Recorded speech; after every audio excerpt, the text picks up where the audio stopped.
வெளிச்சம் எப்படி இந்த பூமிக்குள்ள வந்துச்சோ அது மாதிரி அறிவு வெளிச்சம் நம்ம எல்லா தலைக்குள்ளேயும் போக வேண்டியிருக்குது. மனிதர்கள் பிறப்பு ரொம்ப முக்கியம் இல்லை, மனிதர்கள் இறப்பு தான் ரொம்ப முக்கியங்க. இல்லை, நான் ரொம்ப வலுவா இருக்கிற ஆளு. எப்படி பிறந்தீங்க, எந்த ஊர்ல பிறந்தீங்க, யாருக்கு பிறந்தீங்கிறதெல்லாம் முக்கியம் கிடையாது.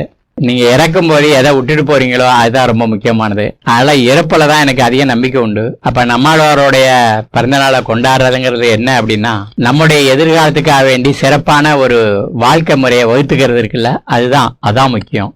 தக்கார் தகவு இலர் என்பது அவர் எச்சத்தால் காணப்படும். அவன் வாழ தகுந்தவனா இல்லையாங்கிறது அவன் எதை விட்டுட்டு போறாங்கிறத வச்சுதான் முடிவு செய்யப்படும். அதான் வள்ளுவர் சொன்ன விஷயம். எல்லாரும் மனசுல வச்சுக்க வேண்டிய விஷயம்தான். அதனால பிறந்த நாளைக்கு சாக்லேட் திங்கிறதே பெரிய காரியம்னு நாட்டுல எல்லாம் தின்னுகிட்டு இருக்கிறாங்க. அதனால பிறப்புங்கிறது முக்கியம் இல்லை. எப்ப பிறப்புன்னு ஒண்ணு வந்துருச்சோ அப்பயே இறப்பு அதுக்குள்ள அடக்கமாவே இருக்குது. அப்படி பிறப்புக்கும் இறப்புக்கும் நடுவுல இருக்கிற அந்த போராட்டத்தை தான் வாழ்க்கைன்னு சொல்றோம்.